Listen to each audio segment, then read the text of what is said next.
Mali kunnafoni jawarani filɛbagaw an bɛ foli di aw bɛɛ lajɛlen ma ni wagati in na aw fɛn fɛn sɔgɔlen don Mali kunnafoni TV la ka foli ni tanuni di aw bɛɛ lajɛlen ma Mali kɔnɔ fo ka taa se Mali kɔkan ma an y'o de fɔ sanga ni sanga ka kɛɲɛ ni jamana kibaruyaw ye an bɛ bɔ ka kibaruya di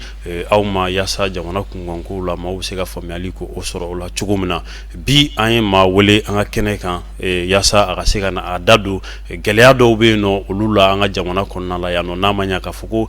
jamana kuntigi n'o ye Asimi Goyita ye ale kɔni ye a dalakan di k'a fɔ ko maa si kɔni tɛna na tɔɲɔ jamana in kɔnɔ kɔni k'ale to fanga la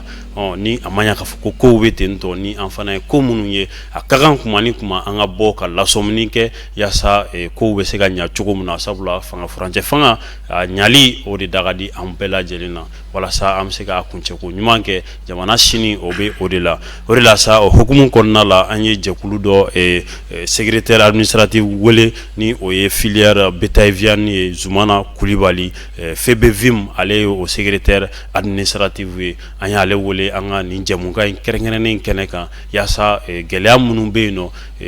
filière viande bétail ko la a bɛ se ka na a da don olu dɔw la cogo min na k'olu ɲɛfɔ ani jamana kuntigi yɛrɛ fana kun ye layidu dɔw ta an y'a ye sɔgɔmada in na journal Cikan kɔnɔna la k'a fɔ ko jamana kuntigi kun ye layidu dɔw ta FENALE mɔgɔw ye minnu fɛn fɛn bɛ baara kɛ ni domaine ninnu kɔnɔna la jamana kuntigi ye layidu dɔ ta u ye nka layidu in kɔni a bɛ i n'a fɔ layidu a tɛna timɛ dɛ ni wulikajɔ ma kɛ a ko bɛ kɛ gɛlɛya ye o de la bi sɔgɔmada in na an ka maa welelen Zumana Kulibali secrétaire administratif de FEBEVIM Zumana i ni sɔgɔma. I nana an ka wele jaabi a diyara an ye kosɛbɛ folikan ɲuman b'i bolo k'a di lamɛnbagaw ma ani lajɛbagaw ma nin wagati in na. Ok an bɛ foli lase maliyɛn bɛɛ lajɛlen ma ka taa jamana kuntigi la ka na bila an yɛrɛw ka tɔn n'o ye Mali bagan marala bɛɛ lajɛlen ye ka taa duguba kɔnɔ fo ka taa bila togodaw la an ka foli bɛ bɛɛ lajɛlen ye. Y'a dɔn bagan maralaw ani bagan marala bɛɛ lajɛlen de bɛ jɛ la. N'Ala sɔnna ma ni Mali bagan marala bɛɛ lajɛlen bɛ jɛ na ka taa komi n y'a fɔ cogo min na ka taa togodaw la ka na bila fo Bamako district la an ka tɔn bɛ a yɔrɔ bɛɛ lajɛlen na an sigilen bɛ Mali fan bɛɛ fɛ. Kosɛbɛ o ye tɔn belebele n'a ma ɲɛ k'a fɔ ko tɔn bɛ Mali fan bɛɛ fɛ tiɲɛ yɛrɛ la o ye tɔn belebele nka jɛkulu min ni an bɛ k'a tɔgɔ fɔ nin ne y'o secrétaire administratif ye FEBEVIM yɛrɛ mun de don i bɛ se k'i da don a la dakurunya damadɔ ka fɔ an ye. Ok FEBEVIM kɔni ye jɛnkuluba ye jɛnkulu min sigira Mali bagan maralaw ka nafa an'u ka hakɛ ani u yɛrɛ bɛ se ka bɔ u yɛrɛ la ɲinini kama donc o jɛnkulu in an y'a fɔ ye cogo min na a sigilen bɛ ka ta Mali togodaw la fo ka n'a bila Bamako district la an y'a a organiselen bɛ o cogoya de la. Mais a président national ba o ye honorable Aboubacar Ba ye ale sigilen bɛ Bamako yan siège national fana bɛ Bamako yan mais an n'an ka dugumamɔgɔ ninnu kɔni bi baara kɛ ka n y'a f'i ye cogo min na ka taa togodaw la fɔ yan nɔ. Kosɛbɛ o diyara an ye FEBEVIM ni a ma ɲɛ k'a fɔ ko ani dugumamɔgɔw bɛ baara kɛ sabula an b'a ye jɛkulu caman na k'a fɔ ko jɛkulu kɔni a bɛ créer nka i b'a sɔrɔ sanfɛmɔgɔw dɔrɔn de bɛ jɛkulu in ka a nafa sɔrɔ yala jɛkulu in a bɛ ka se ka nafa se a ka dugumamɔgɔw ma n'o ye bagan marala misɛnnin minnu bɛ hali togodaw la. An bɛ nafa lase u ma parce que n y'a fɔ a ye cogo min na jɛkulu nin ye jɛkuluba kelen de don mais a kɔnɔna na a tilalen don yɔrɔ bagan mara fasugu ka ca dɔw bɛ bagan mara kungo kɔnɔ dɔw bɛ bagan siri k'a kulɔ k'a feere dɔw fana ta ye k'a san k'a feere dɔw ta ye k'a bayɛlɛma k'a kɛ sogo ani fɛn wɛrɛw ye donc an ka tɔnkulu in kɔnɔ o jɛkulu saba de b'a kɔnɔ o dubon saba de b'a kɔnɔ bagan maralaw bagan feerekɛlaw ani bagan bayɛlɛmakɛlaw o de bɛ nin kɔnɔ bon an ka nafa bɛ taga nin bɛɛ de kan parce que n'i y'a jateminɛ san o san an bɛ wulikajɔ kɛ parce que tilema mana bɔ ta yɔrɔ bagan dumuni bɛ gɛlɛya an bɛ wulikajɔ kɛ bagan dumuni minnu bɛ bagan dumuni baaraw kɛ n'o ye an b'u fo yan nɔ kosɛbɛ FENALE mɔgɔw an kɔni an bɛ wuli ka jɔ ka boliboli kɛ cogo bɛɛ an bɛ se ka kɔɔrikolo bagan dumuni sɔrɔ cogo jumɛn na k'a di an ka bagan kulɔkɛlaw ma pour que malien bɛ se ka sogo sɔrɔ nɔgɔya la cogo min na an b'o kɛ an ka tɔndenw ye en même temps an ka tɔndenw minnu i b'a dɔn bagan mara bɛ yɔrɔ yɔrɔ gɛlɛya bɛ yen parce que bagantigiw ni forotigiw bɛ bila ɲɔgɔn na bagantigiw ni mɔgɔ wɛrɛw bɛ bila ɲɔgɔn na donc n'o gɛlɛya fɛn fɛn bɛ yen nɔ ni a sera an ka tɔnden min ma u bɛ kunnafoni s'an ma an fana bɛ wuli ka jɔ kɛ pour que o bɛ se ka degun bɛ se ka ta ka bɔ u kan cogo min na an ka mɔgɔ minnu fana bɛ taa ni baganw ye kɔfɛ comme u bɛ taa ni baganw ye feereyɔrɔ la sugu la n'u ye gɛlɛya min fana sɔrɔ an bɛ wuli ka teliya an ni faamaw cɛ ka kuma pour que o bɛ se ka nɔgɔya cogo min na donc an ka tɔnkulu in a sigikun bagan maralaw ka lafiya sɔrɔ u ka baara bɛɛ kɔnɔna na o de y'an ka tɔn in sigikun ye. Kosɛbɛ o diyara n ye an bɛ taa ɲininkali dɔ la ni o ye i da sera a ma ko FENALER yala FENALER ani aw ka nin jɛkulu in FEBEVIM sira jumɛn de b'u u ni ɲɔgɔn cɛ. Bon an yɛrɛ mɔgɔw y'a fɔ cogo min na bagan fɛn fɛn bɛ bɔ bagan na o bɛɛ ye bagan dɔ ye kosɛbɛ parce que n'i ko ko FENALER o ye nɔnɔtigiw de ye nɔnɔ a bɛ bɔ bagan de la mais ni bagan ma balo nɔnɔ ti bɔ a la kosɛbɛ bon ni bagan ma balo a sogo ti ɲa a ti sogo ti sɔrɔ donc anw ka tɔn ye bagan balo tɔn ani fɛn fɛn bɛ bagan kun kan mais dɔw FENALER kɔni b'a dama o y'a dama fédération ye min bɛ i occupé min bɛ i ɲɛsin nɔnɔ ko dɔrɔn de ma mais bi alhamdulilayi an y'a ye k'a fɔ ko est ce que n'an tora nin cogoya la tan est ce que an ka sɔrɔw n'an ka laɲiniw tɛ tila tila o de y'a to an ye confédération dɔ sigi sen kan n'a bɛ fɔ ko CONFENEM confédération nationale des éleveurs du Mali donc o CONFENEM kɔnɔna na nɔnɔtigiw sogotigiw yɛlɛmalikɛlaw ani minnu yɛrɛ fana bɛ bagan tɛmɛsiraw ni bagan fɛnw kɔlɔsi ani denmisɛnninw n'a bɛ fɔ ma ko RPPS FENALER ani FENAGER donc olu bɛɛ de fara ɲɔgɔn kan ani FEBEVIM ka fara ɲɔgɔn kan kɛ tɔnba kelen n'o ye CONFENEM ye donc o kɔrɔ ye k'a fɔ ko nɔnɔ an bɛ yɔrɔ min na ko bi n'an ka laɲiniw sabatira a ɲɛma an bɛɛ de bɛna kɛ an bɛɛ kɛra jɛn kelen ye sisan ka to ka bagan yɛrɛ ka nafa sɔrɔ siraw defan donc n'i ko ko bagan i ko ko a balo cogo ɲuman donc o de y'a to ani FENALER ye ɲɔgɔn sɔrɔ nin kɛnɛ in kan pour que ka kuma bagan dumuni ko kan kosɛbɛ an bɛ lamɛnbagaw ni lajɛbagaw ladɔnniya sa k'a fɔ ko ani Zumana Kulibali de bɛ ɲɔgɔn bolo secrétaire administratif Betaille Viane ale ye o maa ye ni a ma ɲɛ k'a fɔ ko a bɛ ten tɔ Zumana bi sɔgɔmada in na kɔni an solila ka wuli ni kibaruya ye ni o ye kibaruya samu ni jamanakuntigi ka kun kɛlen don ka layidu dɔ ta bagan maralaw ye yaasa ka se ka bagan dumuni ko ka a yakubaya cogo min na nka kibaruya in kɔni a bɔra journal Cikan yɔrɔ la an y'a ye yala i bɛ mun kalama a ko la. ne kɔni ni kibaruya in a y'a ye journal kɔnɔ cogo min na kosɛbɛ mais an kɔni b'a boliboli la depuis 2021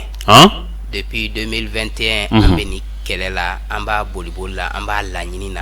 mɔgɔ da bɛ se ka don a la pour que bagan bɛ se ka balo ka ɲa cogo min na sogo ka se ka jigin Mali kɔnɔ ka kɛ maliyɛnw sago ye cogo min na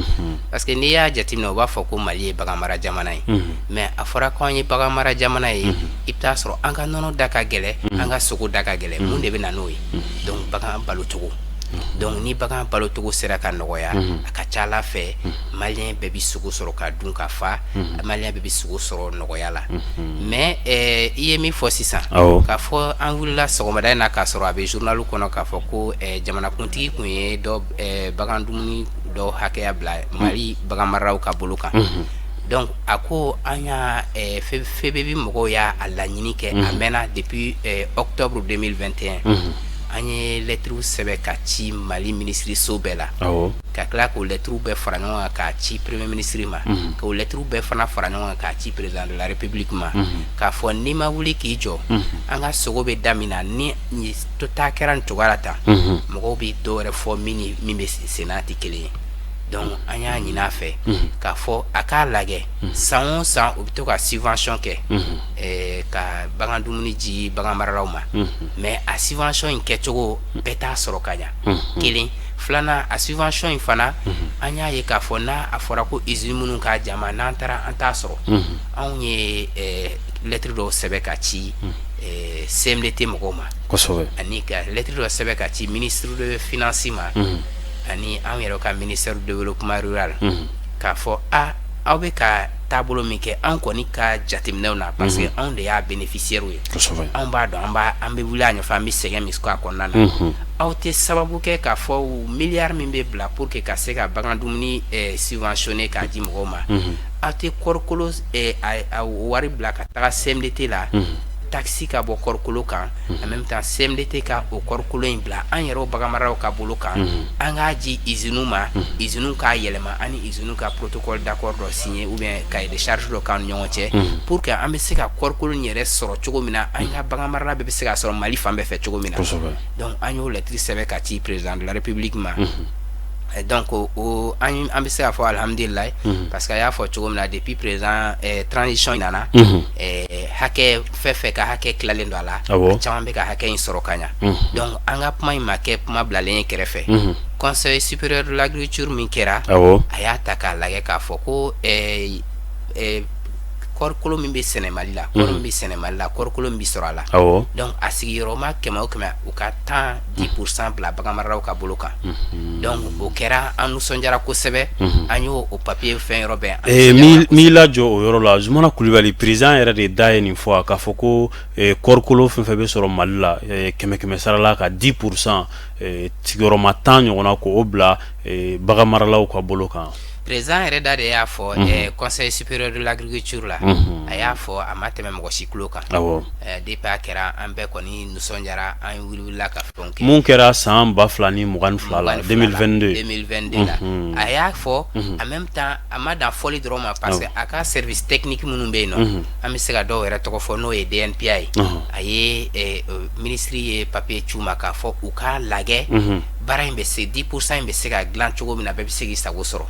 donc o fan in kɔnɔna na fana an bɛ dɔɔni kalama o la olu ye baara minnu kɛ fo ka se bi ma mais an ɲɛ b'a la k'a fɔ a ko a ka suma walima a ko yɛrɛ est ce que a bɛna kɛ wa donc o de ye an bɛɛ hamina ko ye an bɛ yɔrɔ min na ko bi mais hali bi sigi ka fɔ b'a kuma in kan parce que n'i y'a jate minɛ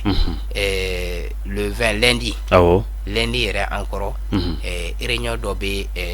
fɛn na réunion dɔ bɛ primature la premier ministre fɛ yen nɔ a bɛ kɛ sɔgɔmada fɛ o fana bɛ ka kɛ a kɔɔrikolo ko in ka hali an ka tɔn welilen don a la kɔɔrikolo bayɛlɛmalaw ka tɔn welilen don a la ani ministère sectoriel c'est à dire ministre so minnu da kan ka don a kuma na olu bɛɛ welilen don a la donc n'ala sɔnna ma lundi tuguni an bɛ taa dɔ fɔ a kuma na mais an kɔni ka laɲini ye min ye waati ka teli bagan fana tɛ se ka sigi a kɔngɔtɔ tɛ se ka mara donc fɛn min ye baloko ye o man ka kɛ waati jan ko ye olu ko kan ka teliya ka kɛ ka bɔ yen pour que bagan kana fasa parce que ni bagan fasara nɔnɔ tɛ sɔrɔ ni bagan fasara sogo ɲuman tɛ sɔrɔ ni bagan yɛrɛ fasara ni ma farati bagantigi b'a feere parce que balo t'a bolo k'a d'a ma a tɛna tɔnɔ sɔrɔ a la a tɛna fosi sɔrɔ a la donc a bɛ kɛ tiɲɛni ye jamana yɛrɛ ma ou bien u bɛɛ bɛ bɔ ka taa an ka jamanaw kɔ kan donc n'u dun taara an ka jamana kɔ kan gɛlɛya fana b'o o la an n'an ka jamana u bɛ taa transhumance la yɔrɔ min na gɛlɛya bɛ an n'olu cɛ parce que olu bɛ waati dɔ fɔ a ye don nin waati a ye bɔ nin waati o fana bɛ an ka baganw tiɲɛ an bolo yen nɔ donc o fɛn in na an bɛ ka laɲini kɛ hali bi ka taga nin sira ninnu kan jamanakuntigi a ye belebeleba kɛ in na mais ni an kuma laban yɔrɔ la an bɛna laɲini dɔw kɛ donc n'an sera o yɔrɔ ma an n'o fɔ kosɛbɛ an bɛ tila ka so ma nka yanni an ka so o yɔrɔ ma yala jamanakuntigi kɛlen ka nin layidu in ta wulikajɔ kɛra minisiriso jumɛn ni jumɛn fɛ walasa ka se ka nin baara in ka a lateliya sabula i yɛrɛ ka kuma la i y'a yira k'a fɔ ko bagan kɔngɔtɔ tɛ se ka to wulikajɔ kɛra minisiriso jumɛn ni jumɛn fɛ yaasa k'a ko lateliya wa kunnafoni di gafe kɔnɔ an y'a ye fana k'a fɔ ko ministère de l'industrie o da donna a kuma la k'a fɔ ko o ye a marché di a sagona entreprise dɔw ma ou bien industriel dɔw ma yala i bɛ mun kalama o ko in fana na ok n y'a fɔ ye cogo min na depuis a ko daminɛ fo ka se bi n'i ye ɲininka n bɛ se ka caman fɔ a la kosɛbɛ a daminɛ na an kun ye usine 53 anw de kun ye o sélectionné k'a fɔ san o san n'anw bɛ kɔɔrikolo ɲini FENALER n'o ye kɔɔrikolo bayɛlɛmakɛlaw fɛ an bɛ kɔɔrikolo ɲini fɔ o usine ninnu bɛ anw dɛmɛ ka an ka bagantigiw lahinɛ maintenant an y'a jateminɛ k'a fɔ président ye 10% min di n'a bɛ bɛn à peu près 43 000 tonnes de ma n'a bayɛlɛmana a bɛ kɛ 32 000 tonnes ye kɔɔrikolo la donc président ye o min di an ka laɲini kɛlen kɔ ka ani service technique ka laɲini kɛlen kɔ an balala ka n'a ye k'a fɔ a jira usine 6 dɔrɔn de ma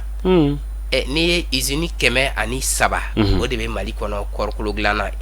donc n'i ye 6 dɔrɔn ta o la k'a di o ma donc o 6 in fana n'i y'u sigiyɔrɔ jateminɛ Mali kɔnɔ est-ce que bɛɛ bɛna se k'a sɔrɔ wa nka i ye 6 min minisiriso jumɛn ye olu sugandi bon an ka kunnafoniw sɔrɔli caman an y'a ye k'a fɔ k'a fɔra ministre de l'industrie n'o ye usine tigiw ka ministère ye olu de ye fɛn in ta usine 6 in ta k'a d'o ma mais an ka laɲini ani kɔɔrikolo bayɛlɛmakɛlaw fana ka laɲini o tun t'o ye o ye kelen ye an fana b'a dɔn k'a fɔ kɔɔrikolo sɛnɛkɛfɛn de don donc ni a jira k'a bɛ ka di sɛnɛkɛfɛnw ma par exemple misi de bɛ sɛnɛkɛ misi de bɛ kɔɔri sɛnɛ tracteur fana b'a la mais misiw jɔyɔrɔ fana ka bon donc a jira olu bɛɛ de bɛ kɔɔrikolo ko in na donc n'a fɔra ko 32 000 tonnes jira donc kɔɔrikolo o ye sɛnɛkɛlaw ta ye yɛlɛmakɛyɔrɔ o ye usine ta ye mais a bɛna laban sɛnɛkɛlaw fana de la donc an kɔni tun ma sigi n'a ye hali fitinin k'a fɔ ko an bɛna bɔ an ka ministère du développement rural la ka taa an yɛrɛ sɔrɔ industrie la ni kɔɔrikolo ko in na an fana tun t'a dɔn k'a fɔ ministre de l'industrie et du commerce c'est-à-dire bayɛlɛmakɛlaw ka ministre ani jagokɛlaw ka ministère so an t'a dɔn k'a fɔ ko olu fana ka mɔgɔ ta ka a k'u sago n'a ye k'a sɔrɔ an ka jateminɛ na Mali bɛɛ de ka kan la donc a kun ka kan ka kɔɔrikolo in tila Mali usine bɛɛ ni ɲɔgɔn cɛ pour que ni Sikaso mago b'a la Sikasokaw k'a sɔrɔ u kɛrɛfɛ ni Segukaw mago b'a la olu k'a sɔrɔ u ka usine na u kɛrɛfɛ ni Kucalakaw mago b'a la u k'a sɔrɔ u kɛrɛfɛ ni Kitakaw mago b'a la u k'a sɔrɔ u kɛrɛfɛ Bugunikaw mago mana k'a la u k'a sɔrɔ u kɛrɛfɛ mais n'a taara concentré c'est-à-dire n'a bɛɛ taara yɔrɔnin kelen i b'a ye k'a fɔ k'a ta ka bɔ yɛrɛ ka se o ye gɛlɛya ye et puis bagan maralaw bi Mali fan bɛɛ de fɛ donc ni min bɛ Kidal n'a fɔra ko kana ta fɔ Sikaso yarɔ gɛlɛya b'o la donc ni min bɛ Moti n'a fɔra ko ka pan Segu ninnu fɛnw bɛɛ ka Kucala kana ta Bamakɔ yan nɔ yarɔ o ka gɛlɛn donc an kɔni kun y'a fɔ k'a fɔ nin ko in n'an sigira k'a kuma kɛ ka ɲa comme an kun y'a daminɛ ni an ka ministre du développement rural ye cogo min na u tun bɛ kunnafoni minnu ɲini anw fɛ donc n'o o kun ye sira sɔrɔ a ka ca Ala fɛ an bɛ yɔrɔ min na bi an tun tɛ kɛ yen a ye gɛlɛya yɛrɛ lase usine tigiw ma parce que an bɛ yɔrɔ min na bi u ka usine tigiw ka tɔn cira Fenalɛ Fena Fab je veux dire olu ka tɔn cilen don bi o mɔgɔ a jili min kɛra mɔgɔ 6 ma u ma bɛn tɔw ma tɔw fana ko n'o de don k'olu sen t'a fan si la u yɛrɛ ye u ka ɲɛmɔgɔ wuli bi na an bɛ se k'a fɔ bureau provisoire fɛn dɔ b'u bolo yen nɔ u yɛrɛ bɛ se k'u labɛn cogo min na donc Ala ni kɔɔrikolo ko in y'a sababu ye kɔɔrikolo ko in kɛra sababu ye ka u ka tɔn ci o fana ye gɛlɛya dɔ ye bon a ye tɔn ci min a dira minnu fana ma est-ce que olu fana bɛna se k'a ji wa parce que kɔɔri ma ɲa ɲinɛ cogo min na kɔɔri ma ɲa ɲinɛ dɛ ne yɛrɛ ye Sikasoka ye samiyɛ banda ne taara Sikaso n ye kɔɔri foro minnu ye ka na donc a kɛra baara ye kɔɔri ma ɲa nka i ko ko ministre kɔni ye ministre de l'industrie ye a ɲɛsin usine ba 6 dɔw ma a yɛrɛ sagona usine aw ma impliqué a la aw ma impliqué a la an bɛ se k'a fɔ fana usine tigiw fana ma impliqué a la u balila ka usine 6 in de tɔgɔ mɛn mais usine 6 ninnu i bɛ se ka u tɔgɔw fɔ bon u tɔgɔw tɛ n bolo yan nɔ u tɔgɔw tɛ n bolo yan mais je sais quand même que a dira usine 6 min ma donc olu fana ni u ka tɔn mɔgɔw bɛ ɲɔgɔn na donc ça veut dire que gɛlɛya bɛ yen ok an bɛ taga ɲɛfɛ halisa yala ministre de l'industrie ale kɔni ye a impliqué nin ko la mais aw yɛrɛ bolo ministère jumɛn de habilitelen don ka se ka nin baara in yɛrɛ k'a bɛɛ lajɛlen kun cɛ bon ministre so dɔ bɛ bagan mara de kama ani ministre so dɔ bɛ d'ailleurs a bɛɛ ye ministre so kelen ye bi bi na parce que ministère délégué bɛ yen ani ministre de développement rural bɛ yen nɔ chargé ministre délégué chargé de l'élevage et de la pêche o bɛ yen nɔ donc développement rural de bɛ nin bɛɛ ta ne kɔni fɛ baara in n'a kun ko k'a bɛ taa cogoya la an b'a fɔ ka ministère de l'industrie bila kɛrɛfɛ an b'a fɔ ka ministère de l'économie et des finances bila kɛrɛfɛ parce que olu de ye jamana waribɔntigi ye donc olu fana ka hakɛ bɛ kɔrikolo in kan donc an yɛrɛ kun y'a ɲini olu fana fɛ u ka jamana ka hakɛ ta ka bɔ kɔrikolo kan n'o ye a bɛ fɔ o ma ko TVA u k'a ta ka bɔ a kan pour que bagan maralaw bɛ se k'a sɔrɔ nɔgɔya la cogo min na an y'o lɛtiriw sɛbɛn ka ci donc u y'an jaabi o jaabiw b'an bolo yan nɔ mais nin fɛn yɛrɛ gestion n'an ko kan k'a fɔ a ye cogoya yɛrɛ la jamanakuntigi y'a di jamana tɛ se ka sen bɔ a la mais a jira minnu ma olu ka tɔnbaw bɛ yen jamana ka représentant kan ka kɛ olu kɛrɛfɛ mais a jira minnu ma olu de kan ka nin gérer an y'a ɲini ni hakilila min ye ni ko an bɛ ban Mali baganmaraw ma FEBEVIM mais an y'a ɲini Mali baganmarala bɛɛ tɔgɔ la kosɛbɛ n'i y'a faamu aw de y'a ɲini anw de y'a ɲini a ma d'aw ma ten a ma diya anw ma ten donc aw de wuli ka jɔ kɛ ka sɛgɛn ni tirikitɔrɔgɔ kɛ yaasa ka se ka a ɲini président fɛ président fana y'a yamaruya k'a b'a di aw ma donc a dilen kɔfɛ de nin gɛlɛya ninnu bɛɛ nana a dilen kɔfɛ ni gɛlɛya bɛɛ nana parce que fɛn dɔw bɛ Mali la bɛɛ da tɛ s'a ma mais anw ye denmisɛnninw ye comme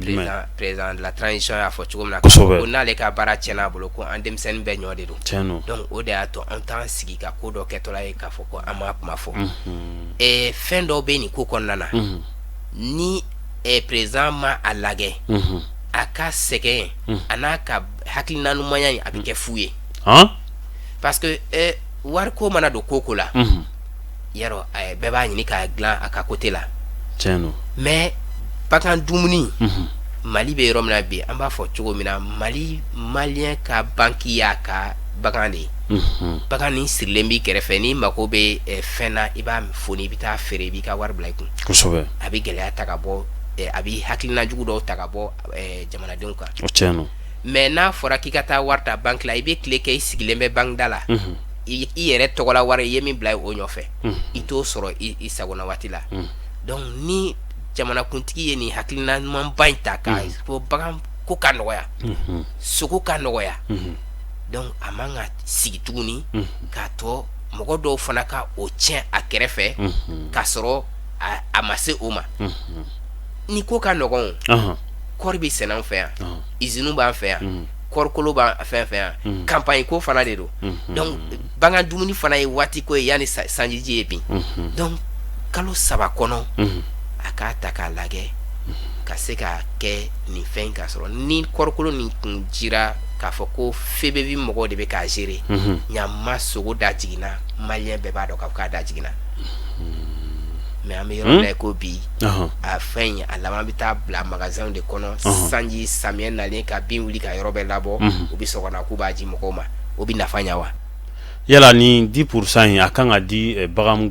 maralaw ma fu de ya a tɛ ju ma a bɛ d'u ma sɔngɔ nɔgɔya de la a tɛ ju ma fu la ni an y'a fɔ cogo min na baara in ma ban o de y'a to an b'a fɔ k'a fɔ hali bi teliya ka kɛ parce que an ka kunnafoniw la a fɔra wari hakɛya dɔ de bɛna fɔ a subvention de don mais ji fu tɛ c'est à dire comme u b'a kɛ cogo min na san tɔ la an t'a dɔn ni ɲinɛn ta bɛna kɛ ten par exemple u bɛ 30% de subventionné bagan dumuni kan bagan maralaw yɛrɛ bɛ 70% sara bon nin ta a bɛna kɛ ten wa a tɛ kɛ ten wa n t'a dɔn mais n b'a dɔn k'a fɔ a tɛ ji fu la a tɛna ji fu la bon commission dɔ bɛna sigi o commission in sigili de kɛra gɛlɛya ye an bɛ yɔrɔ min na i ko bi hali bi o ma se ka sigi sen kan ministre ye décision dɔ bɔ o don na ministre jumɛn ministre du développement rural a ye décision dɔ bɔ k'a fɔ ko mɔgɔ damadamaw fɔ k'a fɔ k'olu de bɛna a baara kɛ mais an ɲɛ b'a la tuguni dɔwɛrɛ bɛ ka fɔ donc taabolo kelen fosi t'a la an bɛ yɔrɔ min na i ko bi ni mɔgɔ b'a fɔ ye k'a fɔ bi ko bagan président ye bagan dumuni min ji mɔgɔ bagan maralaw ma k'u b'a sɔrɔ u sagona waati la an minnu ye bagan maralaw an b'a fɔ ko a bɛ kɛ surprise y'anw na a bɛ bala anw na nka yala aw ka jateminɛ la président ye a fɔ wagati min na ani bi cɛ ni ɲankuma kun kan ka sɔrɔ bagan maralaw ye a ko tɔnɔ dunni daminɛ yan mais bien sûr ni président y'a fɔ waati min na depuis kɔrikolo ma bɔ fɔlɔ kɔri ma bɔ kɔrisun na fɔlɔ président y'a fɔ kosɛbɛ kɔri usine jɔlen don ka ban CMDT usine jɔlen don si tɛ ka baara kɛ pratiquement u tilara kɔrikolo bɔ bɛɛ la bon depuis kɔrikolo bɛ bɔ commencer ka dégrenage bɛ daminɛ usine na waati min na kɔrikolo bagan tulu yɛlɛmana ninnu FENAFAP mɔgɔ minnu bɛ tulu bɔ kɔrikolo la olu bɛ u ka baara daminɛ n'a fɔra ko fɛn min yɛrɛ ye fɛn filita ye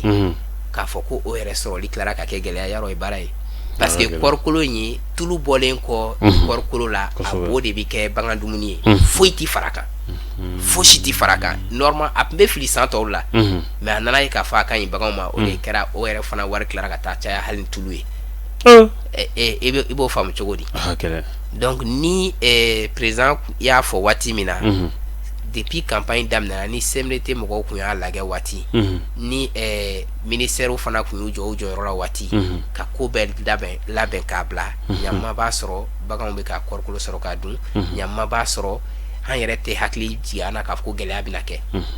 parce que ni gɛlɛya kɛra Mali a bɛɛ bɛ Mali dɔn ni fɛn yɛlɛla a jiginni ka gɛlɛn donc pour que a kana yɛlɛ mun de bɛ kɛ pour que a kana yɛlɛ o de ye ka teliya ka baganw ka bagan dumuni nɔgɔya e k'a jateminɛ bi kɔrikolo tonne kelen usine na bi a bɛ ka feere 54,000 tilema ma se yɔrɔ si fɔlɔ n'i ye salon jateminɛ salon mɔgɔw ye kɔrikolo san 70,000 a tɔni donc i b'o kɛ a bagan mɛn balo k'i bɛ t'o feere ka dɔ sɔrɔ i bɛ t'o feere nɔgɔya la ka fɛn sɔrɔ o la bon bɛɛ dun ko k'u bɛ sogo ɲuman de fɛ donc ni bagan ma balo ka ɲa sogo ɲuman tɛ sɔrɔ donc a bɛ kɛ baara ye a bɛ kɛ baara ye an t'a bila daga girinda la an bɛ halisa ɲininkali ka taga n'a ye yala nin kɔni 10% ko in mankan bɛɛ bɛ o de nɔfɛ sabula bamananw b'a fɔ ten n'i ye gɛlɛya ye da dugu la nɔfɛ ko don depuis a fɔra kɔni k'a fɔ ko 10% k'a bɛna di Sénégal bagan maralaw ma yaasa bagan ko a na se ka nɔgɔya cogo min na nɔnɔ ko o fana bɛ se ka nɔgɔya cogo min na Mali kɔnɔna la yan nɔ nin waleya in kɔni taara jamanakuntigi fɛ a kɛrɛfɛmɔgɔw ni an bɛ se ka fɔ n'o ye minisiriw ye olu de kun kan ka nin ko in ka tɔ jalatigɛ ni i ka kuma faamu ka ɲa donc a jalatigɛli ko o de kɛra gɛlɛya ye halisa yala aw yɛrɛ ni aw ka tɔndenw cɛ u sera ka a faamuya cogo di an bɛ don min na i ko bi bon franchement an ka tɔndenw tɛ se la k'a faamu cogo si parce que i ti kɛnɛ min kan o ko bɛ ka kɛ cogo min na i tɛ se k'o faamu mais an kɔni bɛ kunnafoni d'u ma k'a fɔ don o don an ni minisiriso ni mɔgɔ fɛn fɛn da bɛ kɔrikolo in na an bɛ kuma na pour que ka se ka kɔrikolo sɔrɔ an fana bɛ kunnafoni di an ka bagan maralaw ma k'a fɔ fɛn min de don u ka n'u sigi k'u bolo da u sen kan u fana k'a lajɛ baganw bɛ se ka balo cogo min na parce que ni ko bɛ cogo min na n'i y'i sigi k'a kɔnɔ a bɛ kɛ baara ye bon o ye fɔlɔ ye filanan kɔrikolo nafa ka bon mais an b'o dɔɔni fɔ an yɛrɛ ka bagan maralaw ye parce que bagan bɛ balo fɛn caman de fɛ mais kɔrikolo nin ye complément d'alimentation c'est-à-dire dafalikɛlan a bɛ bagan de kulɔ mais bagan balo yɛrɛ bɛ yen donc an bɛ o de y'a to an bɛ laɲini kɛ hali bi même profiter ni plateau in fɛ k'a ɲini an ka bagan maralaw fɛ u kana sigi waati bɛɛ ka kɔrikolo ko in kɔnɔ depuis samiyɛ bɛ don u ka tilema labɛn kosɛbɛ o ye a bɛ labɛn ni binw ye a bɛ labɛn ni an ka sɛnɛkɛfɛn tɔw ye a bɛ olu bɛɛ de bɛ fara ɲɔgɔn kan donc fɛn dɔ bɛ n'o dafa donc o b'a to an yɛrɛw ka baara bɛ ɲ'an bolo o b'a to an fana ka laɲini bɛ sabati o b'a to an bɛ ka tarakaseri sɛgɛn min kɛ bagan dumuni ɲini na dɔ bɛ bɔ a la o fana b'a to Mali bagan ko a bɛ taa ɲɛ hali bilen donc n tun bɛ fɛ k'o yɔrɔ in fana fɔ ka fara gɛlɛya in kan kosɛbɛ jamukan bɛ ka se a kuncɛyɔrɔ la an bɛ n'i ɲininka yala espoir b'aw la nin ko la k'a fɔ ko nin ko in kɔni a na ɲɛnabɔ don n'a nataw la joona yaasa bagan maralaw bɛ se ka lafiya cogo min na sogo n'a sɔrɔ a sɔrɔ cogo la nɔnɔ fana n'a sɔrɔ a sɔrɔ cogo la yala o espoir bɛ yen nɔ a espoir bɛ yen cogo di a espoir bɛ yen parce que mɔgɔ b'a fɔ cogo min na gouvernance c'est-à-dire mara kɛcogo bɛ ko caman yɛlɛma kosɛbɛ n y'a fɔ kuma daminɛ na an ka jamanakuntigi ye denmisɛnnin de ye an fɔlɔ ko o ye ka fɛnw bila a ka kɛ a yɛrɛ ye ka taa mais sisan an bɛ fɛn bɛɛ ta ka lajɛ de kosɛbɛ donc n'i bɛ fɛn ta ka lajɛ i bɛ solution sɔrɔ a la ni sigi ma kɛ ɲinɛ a bɛ se ka kɛ ɲinɛ ta bɛ gɛlɛya mais an mana ɲɔgɔn sama ni fɛn minnu kɛ k'a bila da min kan ka ca Ala fɛ san tɔw la o b'a sɔrɔ tagasira sɔrɔla baara bi kɛ ka ɲa mais n y'a fɔ kuma kɔnɔna na k'a fɔ bagan kɔngɔtɔ tɛ se ka mɛn ka gɛlɛn fɔ solution rapide teliya teliman ka sɔrɔ ka crise in kunbɛn parce que an t'a dogo mɔgɔw la dɛ sogoko crise bɛ na dɛ sunkalo setɔla filɛ nin ye sunkalo setɔla filɛ nin ye maliyɛn bɛna sogo san an tɛ an ka aladeli tɛ mais ni jamanakuntigi ma sen don ko la ni an ka minisiriso m'u sen don ko na k'a ta k'a lajɛ au lieu que u k'a to conseiller technique ni fɛnw ma minisiriw yɛrɛ k'u sen don a la n'u m'o kɛ sunkalo mana se yan an bɛ dɔ fɔ ɲɔgɔn ɲɛna dɛ an bɛna ɲɛfɔ plateau kelen kan mais an ka aladeli tɛ an yɛrɛw t'a ɲini hali fitinin ka gɛlɛya lase jamanadenw ma parce que an bɛɛ kan k'an jɔyɔrɔ fa mais i yɛrɛ bɛ fɛn balo cogo min na donc i bɛ obligé k'a ɲini o cogo la ni i fana tɛna to kɔngɔ na donc o de y'a to an b'a fɔ aw ka plateau in a kɛ waati a sumayara a kun kan ka kɛ ni yɛrɛ kun kan ka kɛ depuis waati jan mais an bɛ yɔrɔ min na ko sisan a ma tiɲɛ mais gɛlɛya dɔɔni bɛ yen. Voilà, i bɔra k'a fɔ ko espoir bɛ yen nɔ k'a fɔ ko nin ko in ko a na ɲɛnabɔ don n'a nataw la yala minisiriso minnu kan ka a ɲɛnabɔ ni président kɔni ye a ka président kɔni y'a ka part bɔ a la nka yala i bɛ se ka mun de fɔ président yɛrɛ ye a ka impliquer a la de wa ou bien a k'a to ministres dama ma olu ka se k'a ɲɛnabɔ. Bon bi bi in na n'i kɛra ɲɛmɔgɔ ye n'i dari kɔmɔgɔw la ni kɔmɔgɔw fana dari la n'u kɔnɔ jɛr'i ye a ma se i ka jigin ka n'u nɔfɛ yan'an ye se président yɛrɛ ma an b'a fɔ k'a fɔ an ka minisiriw olu yɛrɛ k'u sen don a la parce que conseil des ministres la baara kɛra cogo min na a kunnafoni bɛ si président ma o président in fana ye mɔgɔ hakilima de ye a ye a b'a dɔn a ka fɛn na a ko ko a ka mandat in a ka transition in kɔnɔna na développement rural n'o ye sɛnɛkɛlaw développement rural agriculture avec grand A bagan mara b'a la sɛnɛ b'a la k'a tɛna o kɛ bolo kɔfɛ fɛn ye donc n'a t'o kɛ bolo kɔfɛ fɛn ye n'o kunnafoniw sera a ma a ye hakilina minnu ta n'a ye k'a fɔ o tɛ ka kɛ a bɛ mesure wɛrɛw ta o mais an bɛ min ɲini an ka ministres de k'u jɔ u jɔyɔrɔw la conseiller minnu b'u bolo ma tigɛ o la dɛ mais ministres ka conseiller ninnu bila baara la conseiller ninnu fana kana sigi u ka anw bagan maralaw lamɛn u kana baara kɛ ni papier dɔrɔn ye min bɛ terrain kan u ka baara kɛ ni o ye waati n'a cogoya de don an bɛ nin kɛ an bɛ nin kɛ an bɛ nin kɛ san tɔw la o ti san bɛɛ dilan o i bi cogo min na yɔrɔnin min na i b'i baara de kɛ n'o a bɛ f'o ma ko conseiller o ye hakilima baara de ye